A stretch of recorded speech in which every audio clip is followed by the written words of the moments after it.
So welcome everyone, and good morning to those who are gathered here in the sanctuary and to all who are joining online today.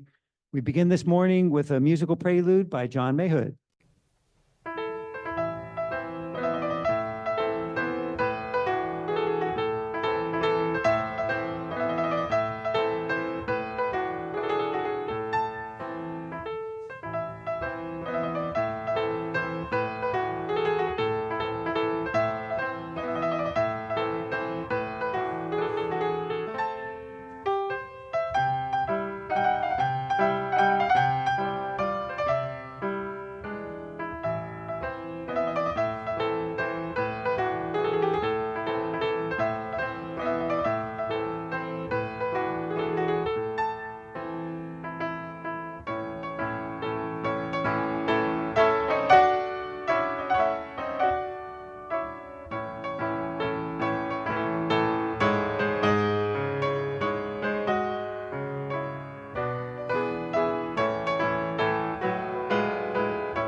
Thank you, John. I think I recognize the Chopin Mazurka. Is that right? Yeah.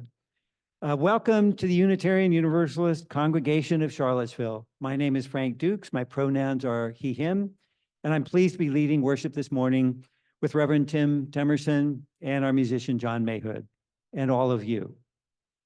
This sanctuary was built over 70 years ago on the homeland of the Monacan people, was once cared for by enslaved people from Africa and their descendants.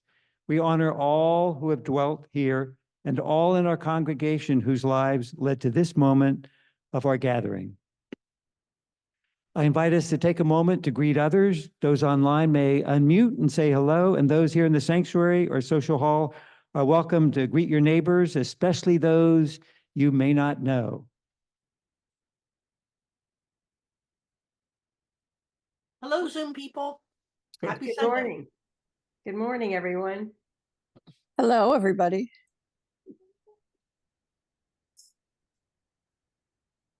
Good morning.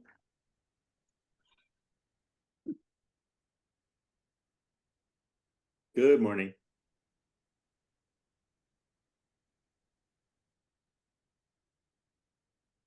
Good morning.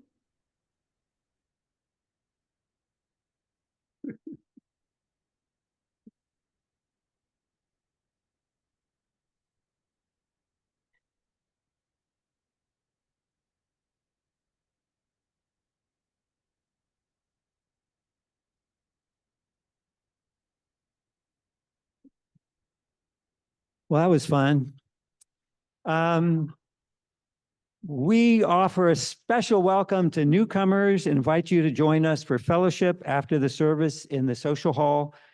Feel free to use one of our red coffee mugs, even if you don't drink coffee like me, which are for newcomers, the red ones for newcomers. And UUCville members and friends are reminded to offer a warm welcome to anyone with a red mug. We also invite you to stop by the connections table near the monitor in the social hall, where you'll find all kinds of interesting information about UUCville. Seating is also available in the social hall where there's a live stream of the service. Everyone's welcome in the sanctuary, but if you need a roomier space, the social hall can be a good option. Many thanks to all the folks helping us share worship both here and online. Our greeters, ushers, hospitality, logistics team. Special thanks to our AV Tech team led by Rachel Buckland up there, supporting the dual platform worship both online and here on Rugby Road. And now we have greetings from our board president, Pam McIntyre.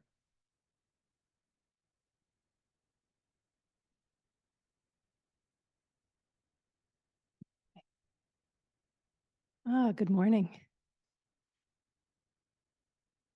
In recent weeks, I've been thinking about how often we come together to act with common purpose on behalf of each other and our community. It's amazing and heartening to see so many people working together. When the lower hall flooded, again. When our pastoral team cares for us, when we care for our grounds, work on our food ministry, prepare for the yard sale, and so many other times too numerous to mention. I've been wondering about this. Why do so many busy people with stressful lives take time to care for our community? It costs precious time and energy that surely we need to handle our own individual lives. Why do we do this? In many ways, we live in a time and a society where people can become isolated and lonely and discouraged. When we come together, make a difference, and care for each other, we undo some of that aloneness. We experience being part of a community. We care and we're cared for. We are part of something bigger than ourselves. I find that it heals some of the hurt spots in my own heart when I come together with all of you and I experience the love and caring here. I wish that everybody in the world had a UUC bill. I'm glad that we are deepening and expanding our caring with the long-range plan, and I hope that we can all come together over and over again this year. I'm grateful to be here with you.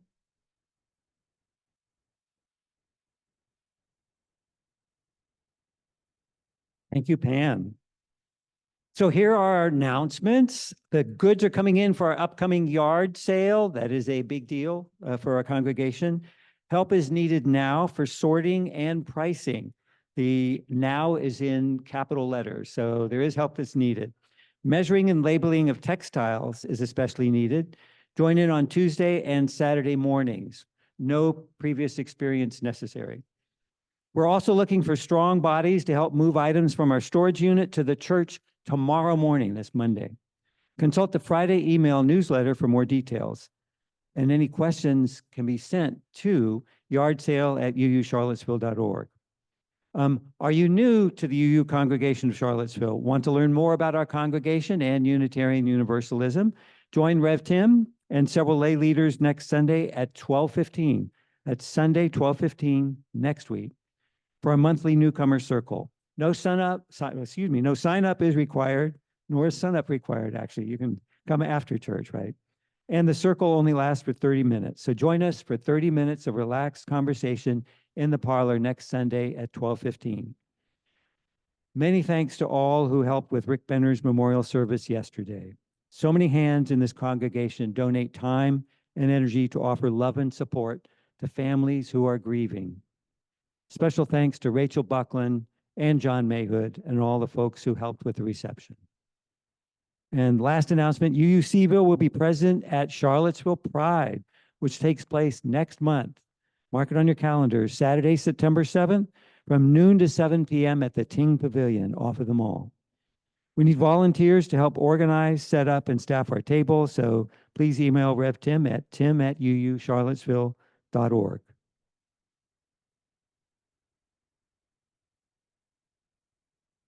Good morning, everyone. Morning.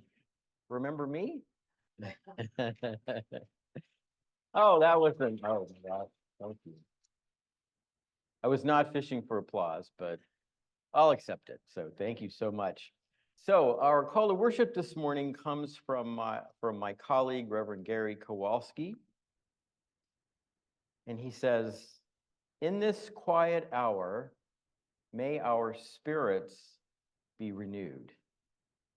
May we be ready to extend hands to those in need and with trust receive the hand that is offered to us. May we remember the principles that guide us and reflect upon those things that give meaning to our lives, renewing our dedication to serve the highest that we know. And may our minds be open to truth and our hearts receptive to love as we give thanks for this life we are so very blessed to share. Come, let us worship together. As Tamara Helms lights the flame of our chalice this morning, please join me in saying our unison chalice lighting words.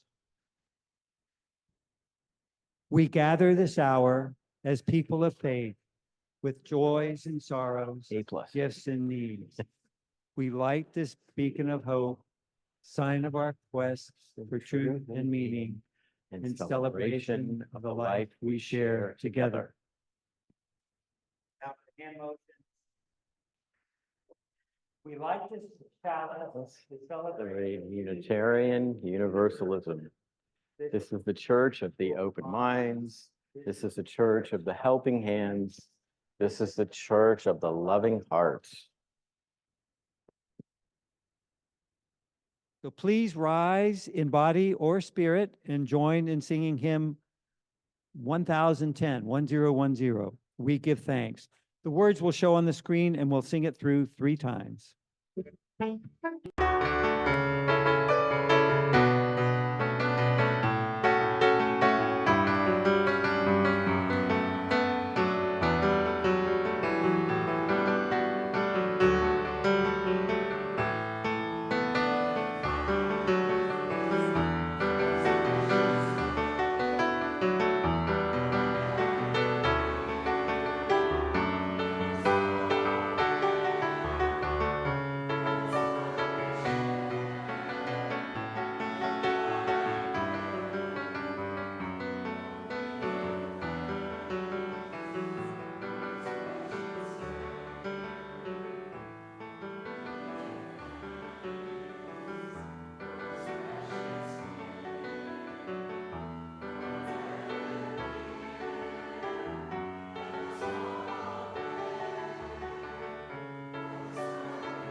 You may be seated.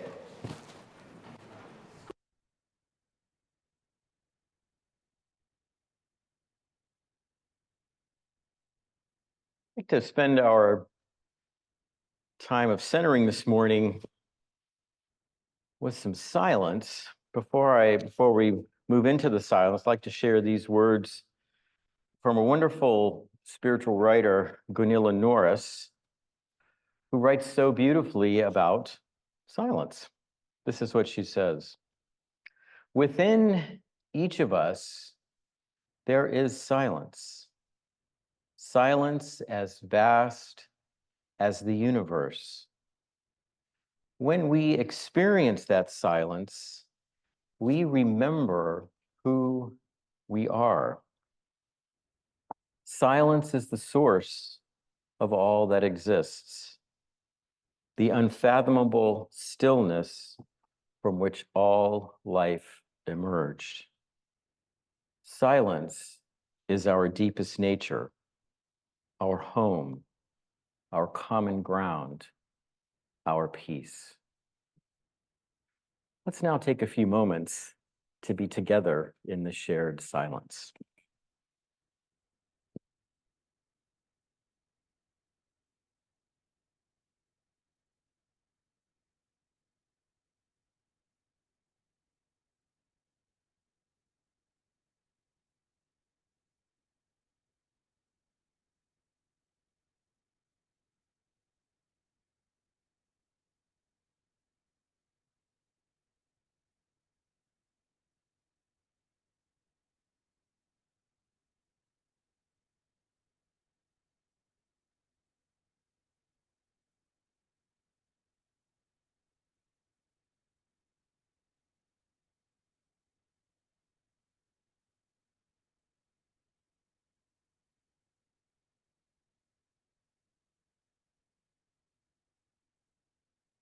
Blessed be.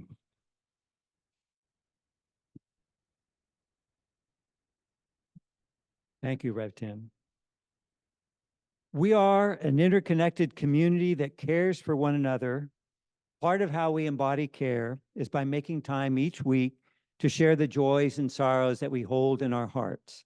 As is our practice, you are now invited to come forward and place a glass stone in a communal bowl of water as a symbolic act of each being held by the larger love that holds us all. Those online may type their joys or sorrows into the chat.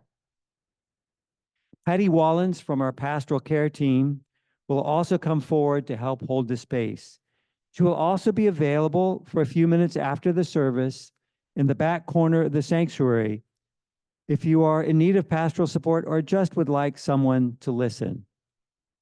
Those worshiping online can contact the pastoral care team at pastoral@ucharlottesville.org. Let us begin our ritual of joys and sorrows.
sorry, just reminiscing about that beautiful piece that we played at we recorded a tape and put it in my daughter's incubator when she was a preemie at the UVA hospital. So this community offers its love and support to what is closest to our hearts. Another way we show we care for one another is sharing our financial gifts with our community and our congregation. Our social action collection for the month of August is for the City of Promise. And here to tell us about their work is one of my daughters, speaking of her classmates, high school classmates, a Charlottesville and Albemarle County All-Star, Price Thomas. Welcome, Price.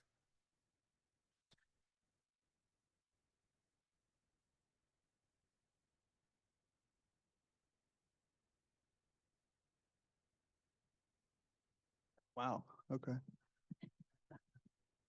I look taller on screen. I was in fact fishing for applause. You start your Twitter. Would you give me 3? A tight 3, 4. Okay, cool. Well, look, thank you guys. I really appreciate you having me. My name is Price.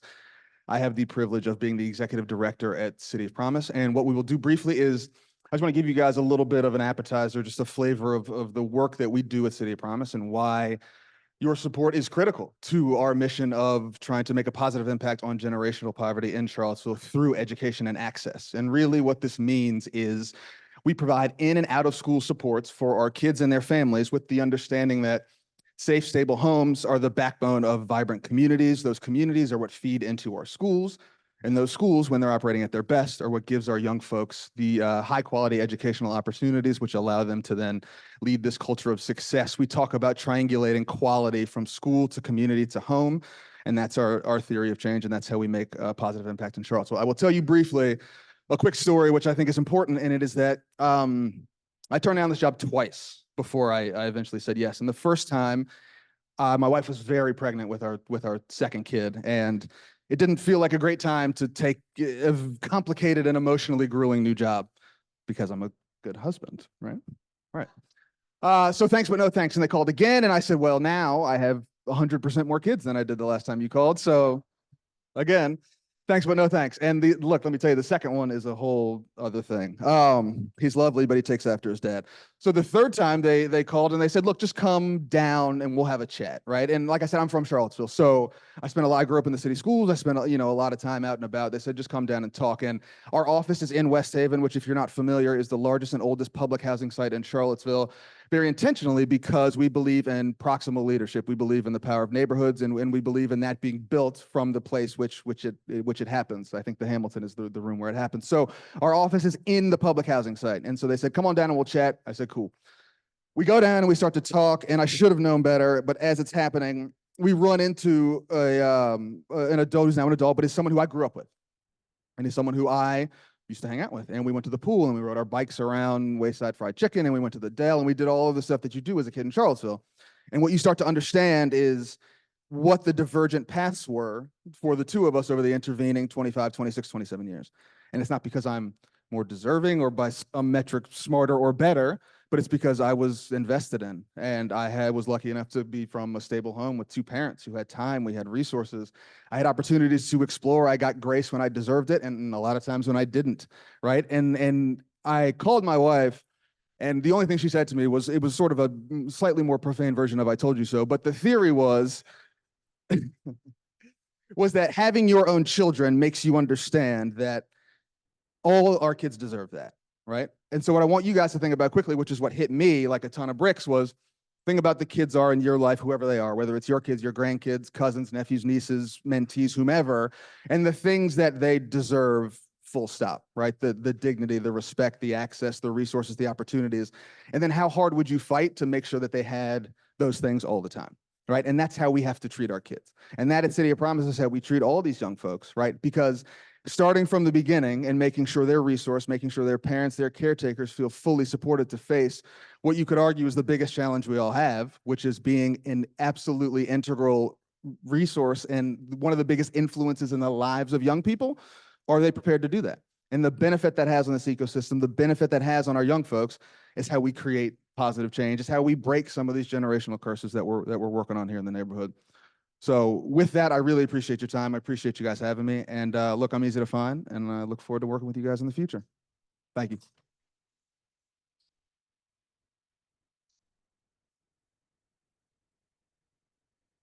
Thank you very much. Thank you very much, Price. So Rachel, will you please show us the social action slide for giving for those who would like to make a donation right now? And this will be up for a little while. In addition to giving online, if you'd like to give today with cash or check, please use the social action collection envelopes here in the sanctuary and place your offering in the collection plate as it comes around.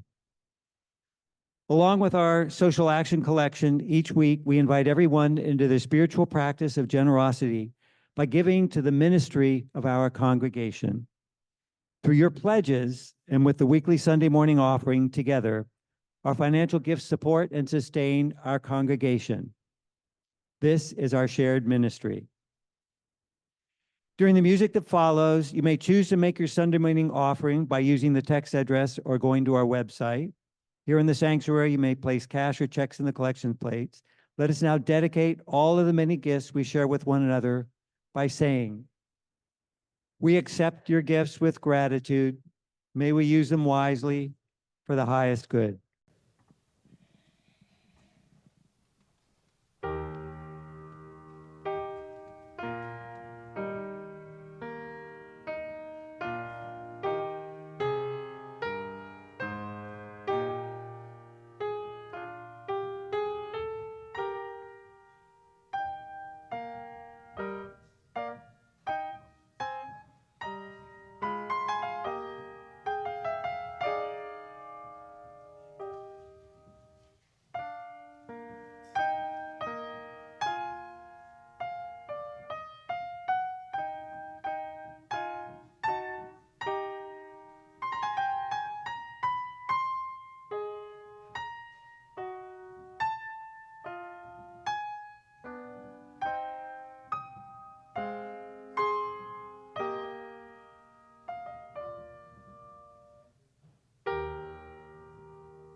Thank you, John. And thanks everyone for the generosity. Our reading this morning is called At the Liberal Barbershop by Robbie Walsh. I've heard of a beauty parlor where all the liberal customers made their appointments for Fridays so they could talk about politics, religion, sex, and other topics without fear of hostile reactions. It reminded me of being young in the South in the early 1960s when I had a recurring fantasy of the liberal barbershop. At Brooks Barbershop in my hometown, when conversation moved beyond the local high school football and basketball teams, it tended to be about segregation and states' rights and the possibility of dropping the bomb on the Russians. There was never a dissenting voice. Waiting my turn, I would bury my nose in an old Saturday Evening Post, keep my mouth shut, and imagine what Brooks might do to my hair if he suspected that I favored school desegregation or nuclear disarmament. It wouldn't be like this at the liberal barbershop. It's not that the barber and his customers would have liberal views on everything. They would be liberal. They would express their disagreements about politics, religion, sex, and so forth, respectfully, and treat each other with civility. Though they might believe passionately, they would speak with the understanding that they might be wrong. The customer would feel so safe at the liberal barbershop that he could speak freely about abortion, free trade, the Iraq War, same-sex marriage, even as the keen edge of the straight razor moved across his sideburns. Maybe it's just a dream. People are people, and yet we are capable of overcoming our destructive impulses. We can build up institutions that hold up respect and dignity, peace and reconciliation. Institutions that keep calling on us with all our brokenness to live up to our values. I think we can even build a world like that, a little bit at a time.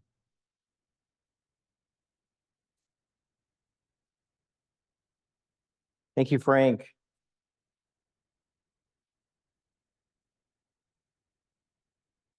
Well, good morning again. Let me begin by saying how wonderful it is to be back with all of you after some vacation time last month. I'm so appreciative for the time that you provide me to rest and to spend with family, including my wonderful granddaughter, Jane, who will turn 1 later this month. Now, I know that this is probably against the bylaws, and I might be breaking the code of ministerial conduct, but I'm going to show you a few pictures of my granddaughter. So go ahead, Rachel. There she is. She looks really cool with her shades. In the next slide, on the left there, you can see she's sleeping on her dad's lap and chest. That's my son, Chris. Most of you haven't met him because he lives in Boston.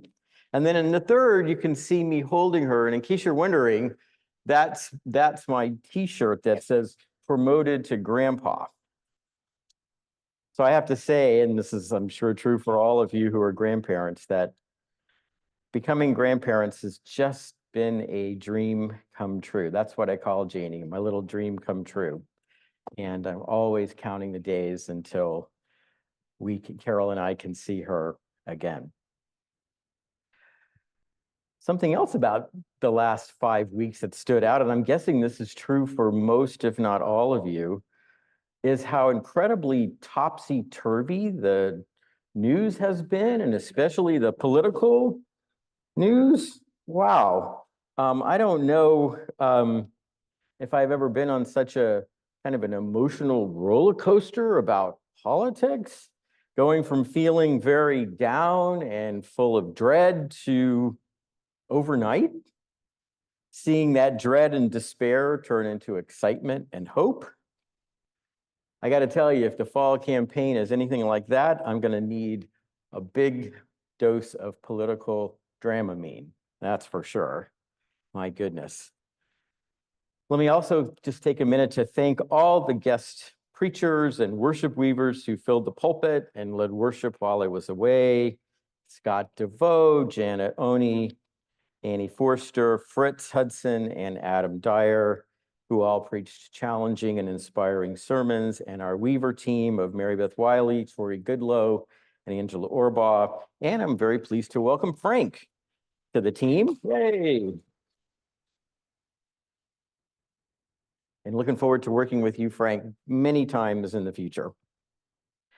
So, as I'm sure you can probably imagine, I love and adore that reading that Frank shared with us, written by my ministerial and UU inspiration, Robbie Walsh. Robbie was the minister of the first Unitarian Universalist congregation I ever joined.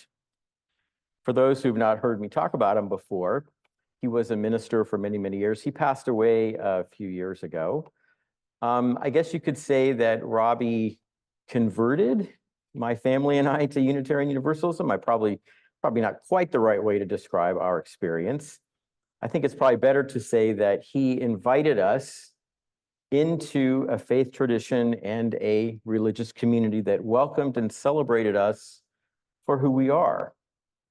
So much of my understanding of Unitarian Universalism, of who we are and what we can be as a faith tradition, comes from his extraordinary vision and words. And that liberal barbershop that he speaks about is such a beautiful place. Please don't do this, but don't you want to just get up right now and go get your hair done? The liberal barbershop is a place where people respect and honor each other, even though they don't all agree or hold the same views about religion or politics. The liberal barbershop is a place where the only belief people hold with absolute certainty is that they don't have all the answers.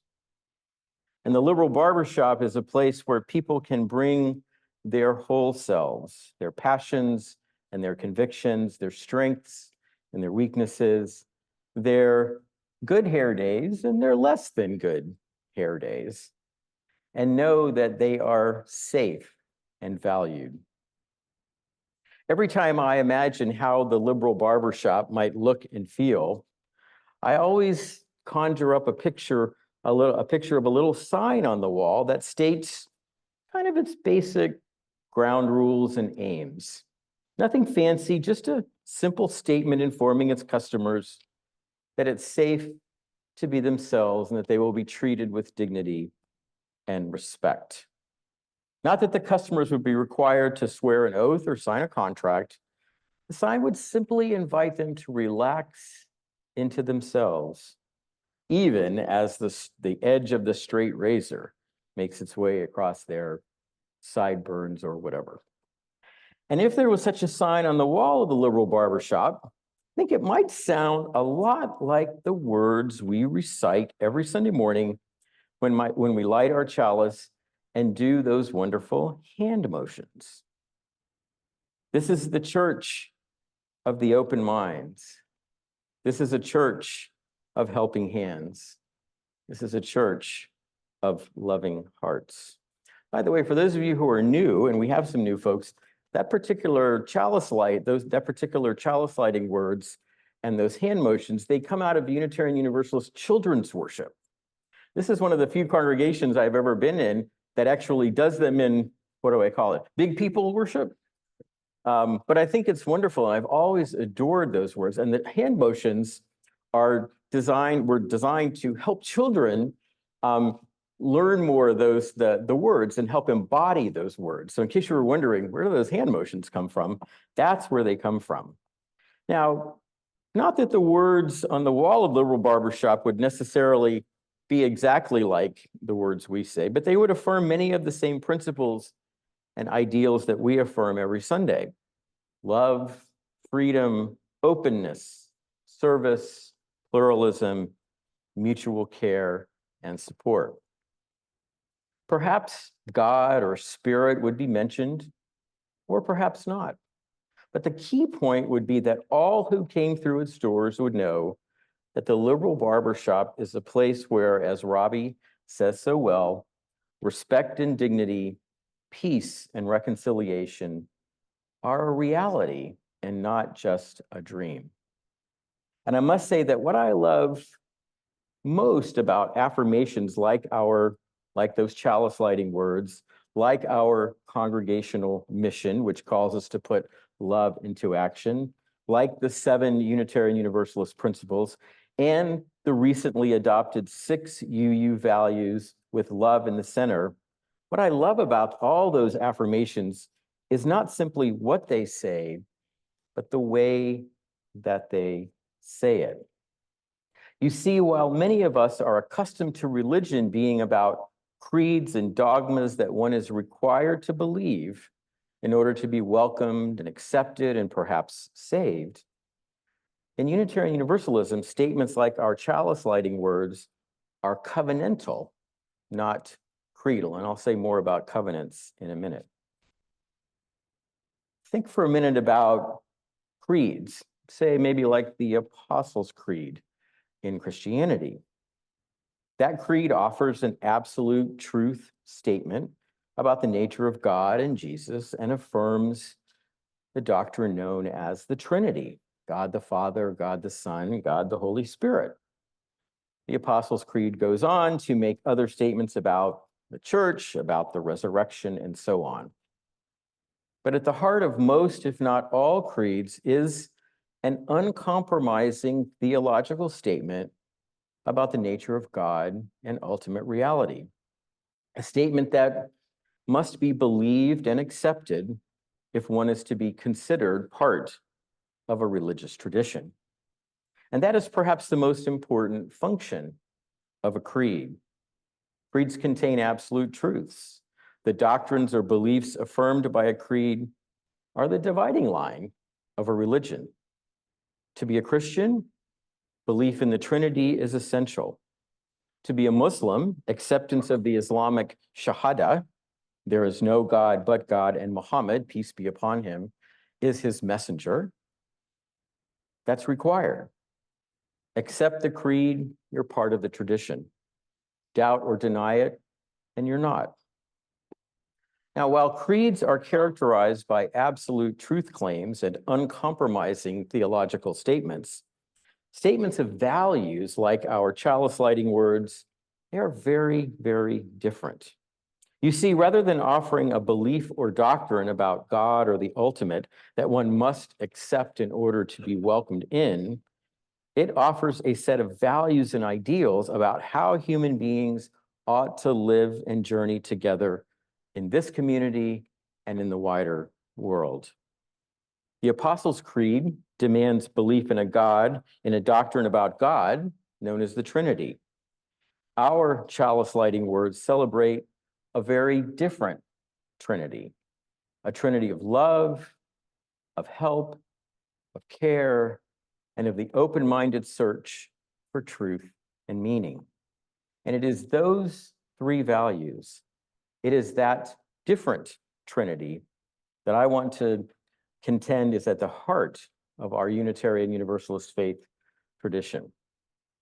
But before I do that, let me just say a word about the differences between a creedal religion, say like Christianity or Islam, and a covenantal tradition like Unitarian Universalism.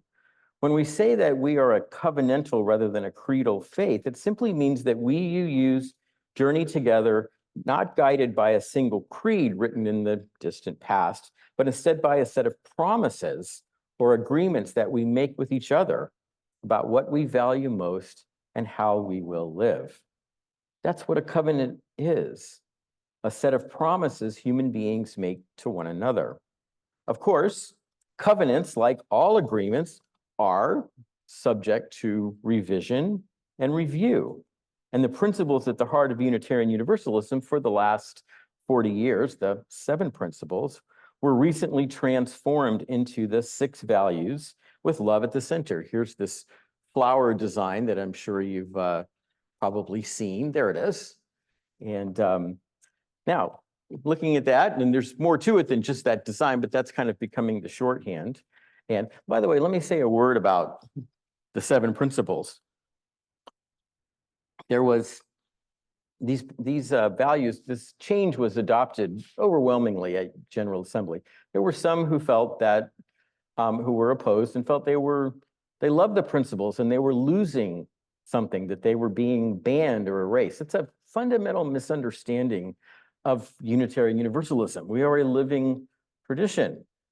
When we decide to change some language, that doesn't mean that the page before gets ripped out and thrown into an incinerator.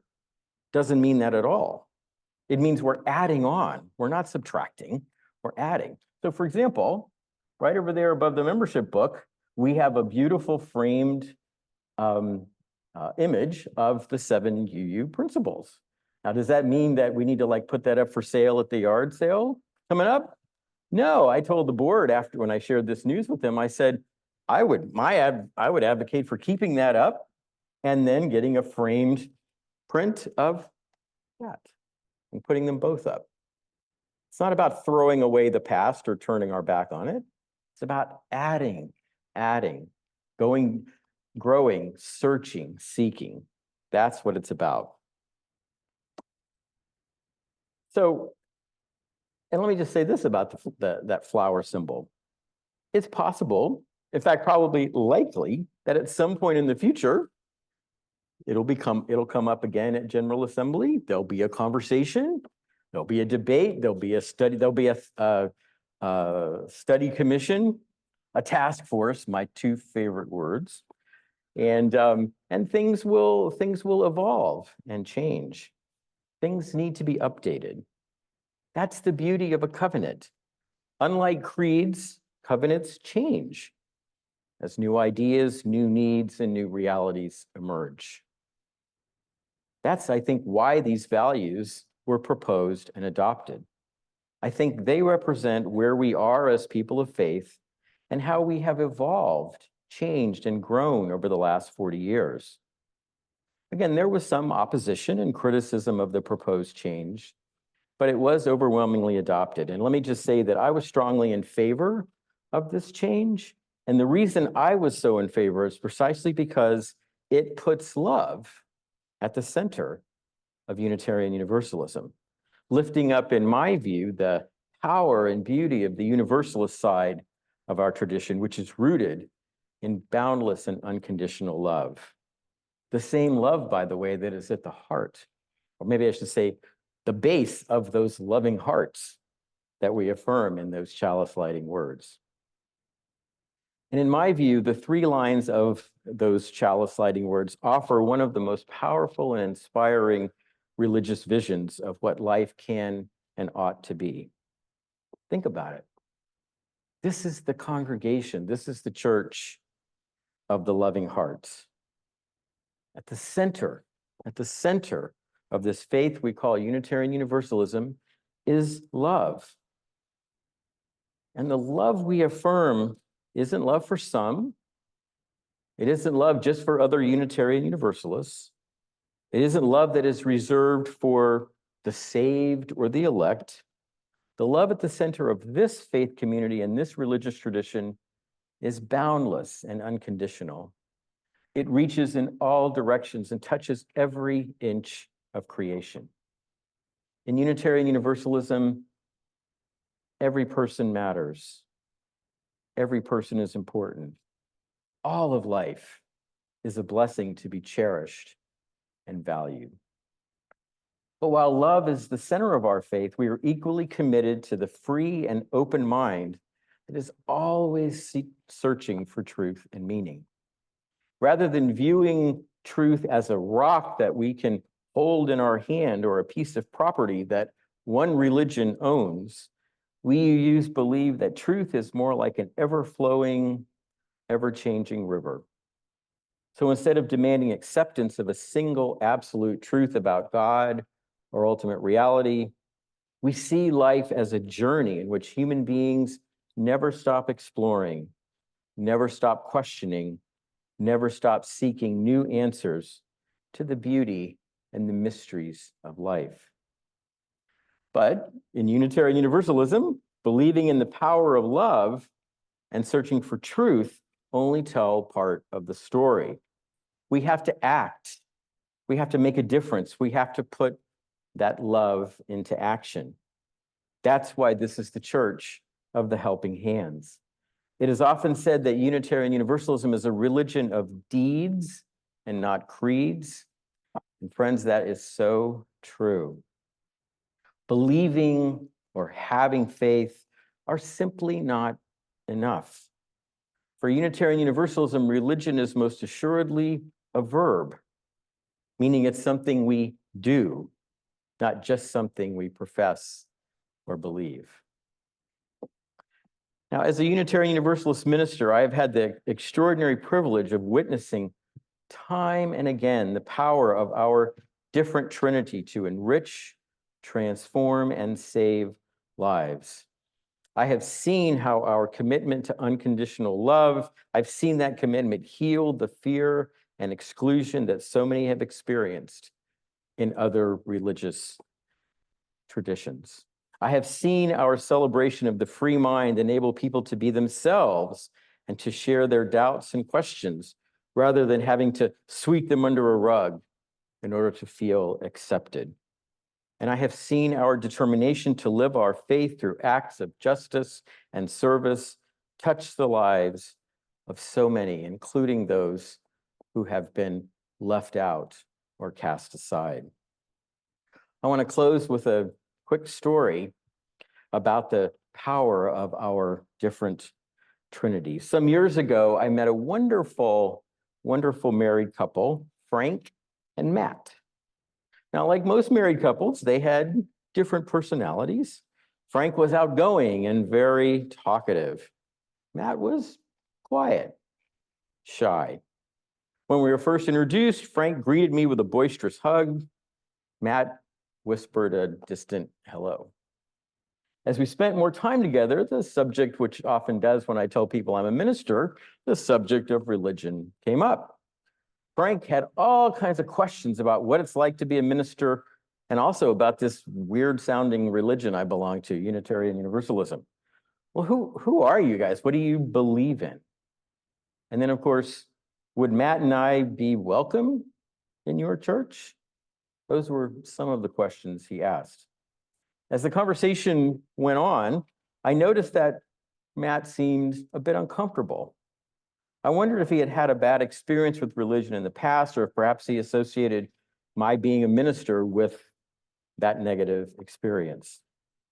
Then Frank shared that while most of their families were supportive of their relationship and their marriage, they still experienced fear and rejection, including from the religions they had grown up in.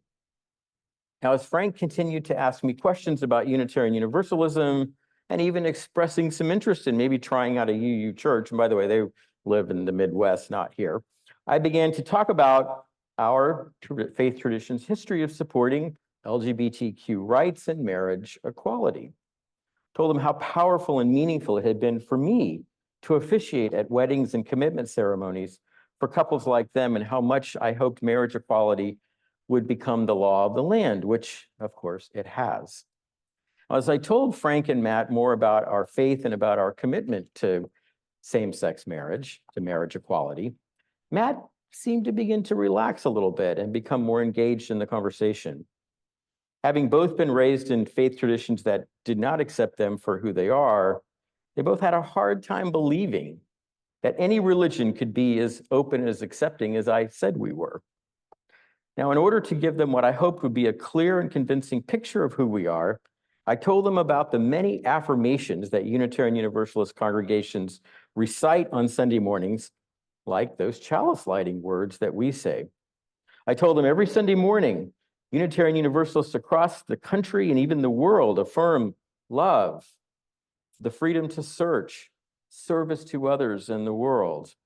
I went on to say that in UU, we believe that religion must ultimately be about love, and that when religion is about judgment or exclusion rather than love and inclusion, we Unitarian Universalists believe that religion has just lost its way, and maybe this is me speaking strongly, completely missed the point. Now, I wish you could have seen the look on their faces as I shared what turned out to be my all too frequent mini sermons on Unitarian Universalism. I think if we had been anywhere near this church or any UU church, they might have run in and signed the membership book. I don't know. But when it was time to say goodbye, Frank gave me another one of his wonderful and boisterous hugs. Then as I reached out to shake Matt's hand, he moved right past my hand and gave me one of the warmest, kindest, and most appreciative hugs I have ever received. Friends, I got to tell you, hugs like that are the reason I became a Unitarian Universalist and a UU minister, and the reason I love our free faith so much. Our different Trinity touches lives, breaks down barriers, casts out fear, and heals the wounds that have been inflicted on so many. It proclaims boldly, come whoever you are. Come into this faith tradition and into this community. Come with your hopes and your dreams, your joys and your sorrows.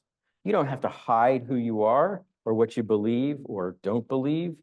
You simply have to be you and to share your love and kindness, your gifts and your blessings with us and with the world. That's the vision of religion our free faith holds, and that's what we strive for in everything we say and do here at the Unitarian Universalist Congregation of Charlottesville. So let me simply conclude by saying that as we look forward to the future, a future that I believe is filled with possibility, let's do our best. Let's do our best to live up to the values and aspirations of our different Trinity. Let's let everyone who comes through our doors know that they are welcome here and that who they are is not only acceptable, but a reason to celebrate. Let's invite those who have never journeyed through our doors to try us out. We have so much to give and so much to offer. While we can't know, of course, where our shared journey will take us, there is one thing we can be sure of. If we live into the fullness of our core values and follow the path of our different Trinity, we will open doors, break down barriers, and bring people together in this community of open minds, helping hands, and loving hearts. Just imagine the lives we can touch, the spirits we can nourish, and the hugs we will share. Amen. Thank you so much for listening, and blessed be. For our closing hymn, Rachel is going to play this wonderful little video, Please Rise in Body or Spirit. This song is not in the hymnal, so just watch the screen. This is one of my favorites, Here Together Going Forth. John is going to also play along on the piano.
Beautiful. My gosh. Frank, would you please extinguish the chalice? Friends, I want to leave you with these words from one of our former presidents in Unitarian Universalism, the Reverend Bill Schultz. He says, "This is the mission of our faith, to teach the fragile art of hospitality, to revere both the critical mind and the generous heart, to prove that diversity need not mean divisiveness, and to witness to all that we must hold the whole world in our hands." Friends, be well. Take very good care of yourselves, of each other, and of this world. Man, it is so good to be back with you. This is a rocking congregation, I want to tell you. I love you all so much. And please, please go in peace. Amen.